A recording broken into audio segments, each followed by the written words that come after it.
सफलता का रास्ता सबको दिखता है, पर वह रास्ता जो सभी से अलहदा हो वह चुपके से ही मिलता है। क्या आपने कभी सोचा है कि सफलता की परिभाषा वही क्यों है जो सब कहते हैं?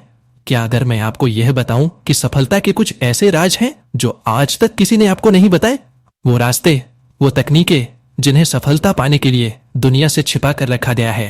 द 7 फॉरबिडन सक्सेस टेक्निक्स में वही राज छिपे हैं जिनसे आपकी जिंदगी बदल सकती है।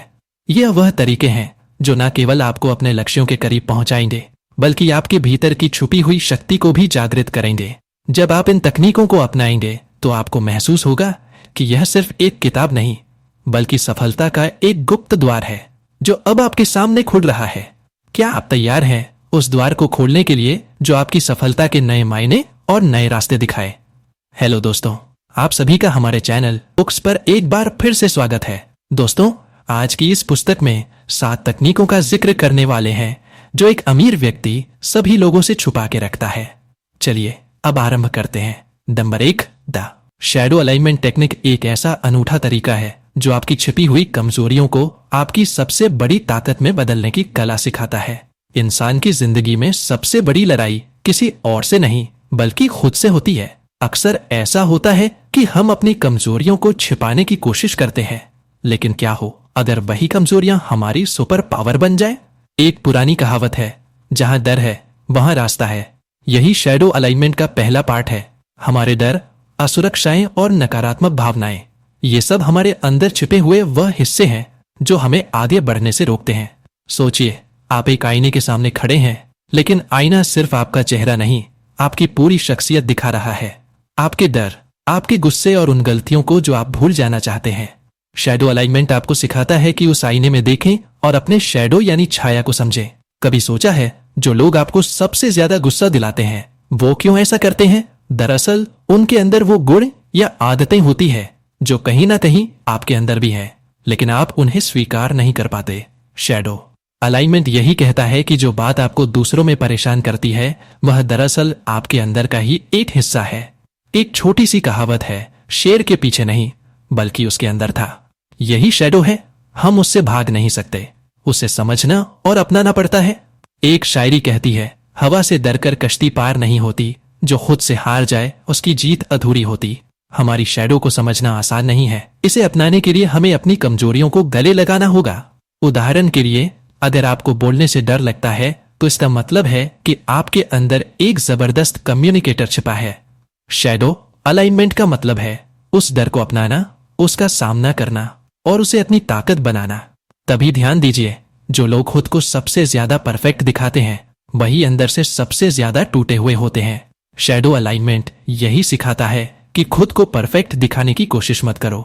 असली ताकत खुद को जैसा हो वैसा स्वीकार करने में है। एक मजेदार चुटकुला है, जिंदगी में हर कोई परफेक्शन चाहता है, लेकिन अगर भगवान परफेक्ट होते तो इंसान को इतनी दिक्कतें क्यों देते? शैडो अलाइनमेंट का एक और पहलू यह है कि आप अपनी नकारात्मक भावनाओं को पॉजिटिव में बदल सकते हैं। गुस्सा, ईर्ष्या या डर जैसी भावनाएं अक्सर आपको कमजोर महसूस कराती हैं, लेकिन ये दरअसल आपके अंदर छिपी हुई ऊर्जा है। इन्हें सही दिशा में मोड़ना ही शैडो अलाइनमेंट है। याद रखिए, अग्नि को बुझाने की कोशिश मत करो, उसे अपने लिए रोशनी बनने दो। एक और दिलचस्प कहावत है, अपने दुश्मनों को दोस्त बनाओ और अपनी कमजोरियों को हथियार। शैडो अलाइनमेंट का मतलब सिर्फ अपनी भावनाओं को समझना नहीं, बल्कि उन्हें अपनी जिंदगी के हथियार के रूप में इस्तेमाल करना है। अगर आपको बार बार असफलता का डर लगता है तो इसका मतलब है कि आप अंदर से सफलता की भूख रखते हैं। उस डर को आपकी प्रेरणा बनाइए। शैडो अलाइनमेंट का सबसे खूबसूरत हिस्सा यह है कि यह आपको खुद के साथ शांति में रहने की कला सिखाता है। अक्सर हम दूसरों से लड़ाई लड़ते हैं, लेकिन असली शांति तब मिलती है जब आप अपने अंदर के विरोधाभास को स्वीकार कर लेते हैं। जैसे किसी ने कहा है, जो तूफान को गले लगाता है वही नाव किनारे तक पहुंचती है। इस तकनीक का फोकस यह है कि आप अपनी शैडो को अपनाकर अपनी जिंदगी में संतुलन लाएं।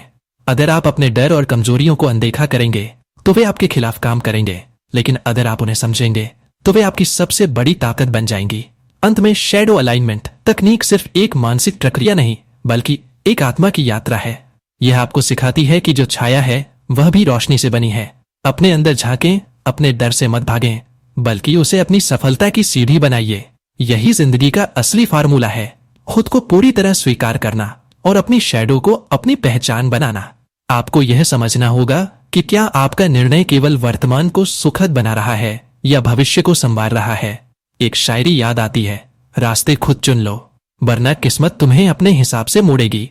हमारे निर्णय सिर्फ हमारी जिंदगी नहीं बदलते, बल्कि वे हमारे चारों ओर के माहौल को भी प्रभावित करते हैं। जब आप आत्मविश्वास से भरे हुए निर्णय लेते हैं तो आप उन लोगों और परिस्थितियों को अपनी ओर आकर्षित करते हैं जो आपके सपनों को साकार करने में मदद करते हैं। डिसीजन मैग्नेट प्रिंसिपल एक और बात पर जोर देता है, छोटे छोटे निर्णयों का महत्व। हर सुबह उठकर आप जो पहला कदम उठाते हैं वह पूरे दिन की दिशा तय करता है। अगर आप दिन की शुरुआत सकारात्मक सोच और ऊर्जा से करते हैं तो आपका पूरा दिन उसी दिशा में बढ़ता है। एक चुटकुला है, सुबह उठकर चाय पीने का निर्णय ना लें तो दिन अधूरा सा लगता है, लेकिन मजाक से परे छोटे छोटे निर्णय ही बड़े बदलाव की नींव रखते हैं। कभी कभी हम बड़े फैसले लेने से डरते हैं, लेकिन डिसीजन मैग्नेट प्रिंसिपल हमें सिखाता है कि डर से भागने के बजाय उसे समझना और उसका सामना करना जरूरी है। अगर आप बड़े सपने देख रहे हैं तो आपको बड़े निर्णय लेने होंगे। याद रखें, जो नाव किनारे से बंधी रहती है वह कभी समंदर नहीं देख पाती। यह सिद्धांत इस बात पर भी ध्यान देता है कि हमारे निर्णय हमारी प्राथमिकताओं से प्रभावित होते हैं। अगर आपकी प्राथमिकता आराम है तो आपके निर्णय आपकी सफलता की गति धीमी कर सकते हैं, लेकिन अगर आपकी प्राथमिकता विकास है तो आप खुद को उन रास्तों की ओर खींचते हैं जो आपको नई ऊंचाइयों तक ले जाते हैं। डिसीजन मैग्नेट प्रिंसिपल हमें यह भी सिखाता है कि हर फैसला सही या गलत नहीं होता। कभी कभी गलत निर्णय भी हमें सही सबक सिखाते हैं। यही जीवन का सौंदर्य है। हर अनुभव हमें कुछ न कुछ नया सिखाता है। अंत में डिसीजन मैग्नेट प्रिंसिपल यही कहता है कि हर फैसला, चाहे वह बड़ा हो या छोटा, हमारे भविष्य का आधार है। जब आप समझते हैं कि आपका हर फैसला आपकी जिंदगी का चुंबक है तो आप सोच समझकर कदम उठाते हैं। आखिरकार जिंदगी का हर मोड़ एक नए रास्ते की ओर ले जाता है। Number 4, the power of strategic silence. यह ऐसी कला है जो यह सिखाती है कि कब बोलना है और कब चुप रहकर अपनी शक्ति को संभालना है। यह सिद्धांत केवल शब्दों की अनुपस्थिति नहीं है, बल्कि एक गहरी समझ और स्थिति को अपने पक्ष में मोड़ने की रणनीति है। कहते हैं, जो सबसे ज्यादा बोलता है वह अक्सर सबसे कम सुनता है। स्ट्रेटेजिक साइलेंस का मूल उद्देश्य यह है कि आप अपनी ऊर्जा और शब्दों को सही समय पर इस्तेमाल करें, क्योंकि जब आप चुप रहते हैं तो आप ना केवल दूसरों की बातों को बेहतर ढंग से समझते हैं, बल्कि खुद को भी सुनने का अवसर देते हैं। एक छोटे से किस्से से शुरुआत करते हैं। एक राजा के दरबार में 2 मंत्री थे। पहला मंत्री हमेशा अपनी राय देता था, हर चर्चा में बोलता था। दूसरा मंत्री चुपचाप सुनता और सोचता था। एक दिन राजा ने दूसरे मंत्री से सलाह मांगी, क्योंकि वह जानता था कि उसकी चुप्पी के पीछे गहरी समझ छुपी है। यही है स्ट्रेटेजिक साइलेंस की ताकत। आपकी चुप्पी को भी लोग सम्मान और ध्यान से देखना शुरू कर देते हैं। स्ट्रेटेजिक साइलेंस सिर्फ चुप रहने की बात नहीं है, यह सही समय पर प्रतिक्रिया देने की कला है। उदाहरण के तौर पर, अगर किसी बहस में आप चुप रहते हैं और दूसरे व्यक्ति को बोलने देते हैं तो आप उनके असली इरादे और सोच को समझने का मौका पा सकते हैं। एक कहावत है, चुप रहकर जीता हुआ वक्ता बोलकर हारा हुआ बन सकता है। यह सिद्धांत रिश्तों में भी गहरी भूमिका निभाता है। कई बार हम अपने शब्दों से रिश्तों को और जटिल बना देते हैं। अगर किसी तर्क वितर्क के बीच आप चुप हो जाएं, तो इससे दूसरे व्यक्ति को सोचने का समय मिलता है, और कभी कभी चुप्पी ही सबसे बड़ा जवाब होती है। सोचिए, जब कोई व्यक्ति आपसे ऊंची आवाज में बात करता है और आप शांत रहते हैं तो उसकी ऊर्जा धीरे धीरे खत्म हो जाती है। यह आपकी शांति नहीं, बल्कि आपकी रणनीतिक चुप्पी का प्रभाव है। एक शायरी है, कभी कभी खामोशी भी इश्क की जुबां होती है।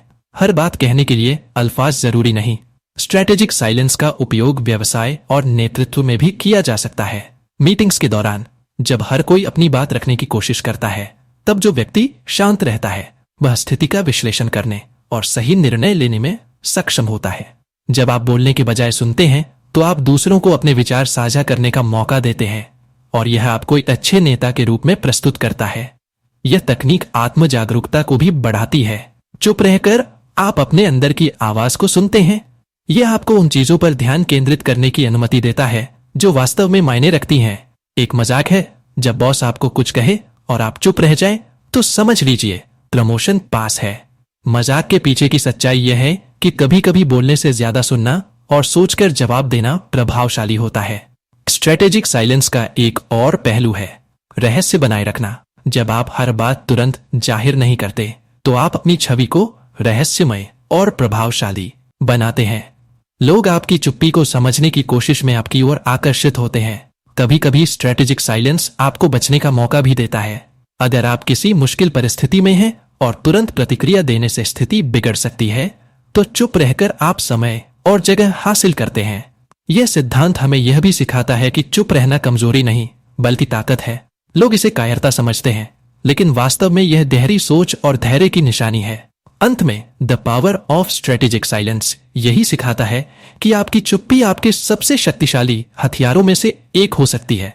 यह आपको सोचने, समझने और सही समय पर सही प्रतिक्रिया देने का अवसर देती है, क्योंकि खामोशी एक भाषा है जिसे समझने के लिए दिल और दिमाग दोनों की जरूरत होती है। दोस्तों, अगर आप लोग वीडियो को यहाँ तक देख रहे हैं तो उसके लिए धन्यवाद। अगर आपने हमारे चैनल को सब्सक्राइब नहीं किया है तो आप सभी से रिक्वेस्ट है कि आप लोग हमारे चैनल को सब्सक्राइब करके बेल आइकन को ऑल इन पर प्रेस कर दें। दोस्तों, हमारा यही उद्देश्य रहता है कि आपको ऐसी बुक समरी उपलब्ध कराए जो आपको कहीं और देखने को ना मिले, जो आपको अपने सपनों और लक्ष्यों को हासिल करने के लिए अपने दिमाग और ऊर्जा को पूरी तरह से केंद्रित करने की कला सिखाती है। यह फ्रेमवर्क कहता है कि आपका विजन यानी आपका सपना या लक्ष्य तब तक सिर्फ एक विचार भर है जब तक आप उसे सही दिशा और प्रतिबद्धता के साथ लॉक नहीं कर लेते। जरा सोचिए, एक तीरंदाज को अपना लक्ष्य साफ दिखाई देता है, लेकिन अगर उसकी दृष्टि थोड़ी भी भटकती है तो तीर कभी निशाने पर नहीं लगता। यही बात हमारे जीवन पर भी लागू होती है। विजन लॉक फ्रेमवर्क आपको सिखाता है कि कैसे अपने लक्ष्यों को ध्यान में रखते हुए अपना पूरा ध्यान और ऊर्जा उस दिशा में केंद्रित करें। कहते हैं, जहां नजरें टिकती हैं वही रास्ता बनता है, लेकिन हमारी जिंदगी में अक्सर ऐसा होता है कि एक लक्ष्य पर काम करते करते हमारा ध्यान भटक जाता है। विजन लॉक फ्रेमवर्क यही सिखाता है कि अपने विजन को लॉक करने का मतलब है उस पर इतनी गहरी पकड़ बना लेना कि कोई भी चीज आपको उससे दूर न कर सके। एक कहानी है, एक बच्चा हमेशा पतंग उड़ाने की कोशिश करता था, लेकिन उसकी पतंग बार बार नीचे गिर जाती थी। एक दिन उसके दादा ने उसे समझाया, तो आसमान में पतंग को देखने की जगह उसकी दौड़ पर ध्यान दे। बच्चे ने ऐसा ही किया और उसकी पतंग ऊंची उड़ने लगी। विजन लॉक फ्रेमवर्क का यही मंत्र है, अपने विजन पर पूरी पकड़ बनाए रखें और उसे खोने मत दें।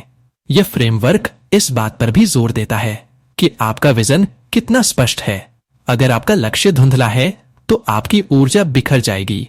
उदाहरण के लिए, मैं अमीर बनना चाहता हूं कहना काफी नहीं है। आपको यह तय करना होगा कि आप कैसे और किस क्षेत्र में अमीर बनना चाहते हैं। विजन लॉक फ्रेमवर्क कहता है कि आपका विजन ऐसा होना चाहिए कि जब आप उसे सोचें तो आपके अंदर जुनून जागे। सपने वह नहीं होते जो सोते वक्त आते हैं, सपने वह होते हैं जो आपको सोने नहीं देते। विजन लॉक फ्रेमवर्क आपके सपनों को इस स्तर पर ले जाने की बात करता है। इस फ्रेमवर्क में एक और महत्वपूर्ण तत्व है डिसिप्लिन। अगर आपका विजन लॉक है लेकिन आप रोज उसके लिए मेहनत नहीं कर रहे तो वह कभी पूरा नहीं होगा। जैसे एक ताला खोलने के लिए सही चाबी की जरूरत होती है, वैसे ही अपने लक्ष्य तक पहुंचने के लिए सही आदतें और अनुशासन की जरूरत होती है। सोचिए, अगर एक कलाकार अपनी पेंटिंग बनाते वक्त बीच बीच में दूसरी चीजों पर ध्यान देने लगे तो क्या उसकी पेंटिंग कभी पूरी होगी?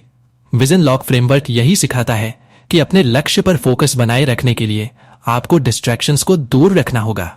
यह फ्रेमवर्क इस बात पर भी जोर देता है कि आपकी विजन को लिखना बहुत जरूरी है। जब आप अपने सपनों को शब्दों में पिरोते हैं तो वे आपकी वास्तविकता का हिस्सा बनने लगते हैं। एक कहावत है, जो लिखते हैं वह जीते हैं। तभी कभी हमारा विजन हमें बहुत बड़ा लगता है और हम डर जाते हैं, लेकिन विजन लॉक फ्रेमवर्क कहता है कि डर को अपनी ताकत बनाइए। एक शेर जब अपने शिकार पर हमला करता है तो वह डर को नजरअंदाज कर केवल अपने लक्ष्य पर फोकस करता है। अगर आप अपने डर पर विजय पा लेते हैं तो आप अपने विजन को लॉक कर सकते हैं। यह फ्रेमवर्क यह भी सिखाता है कि सिर्फ विजन पर ध्यान देना काफी नहीं है, आपको अपने आसपास का माहौल भी तैयार करना होगा। अगर आप ऐसे लोगों के बीच हैं जो आपको प्रेरित नहीं करते तो आपका विजन कमजोर पड़ सकता है। अपने आसपास ऐसे लोग रखिए जो आपको आपके लक्ष्य की याद दिलाएं और प्रोत्साहित करें।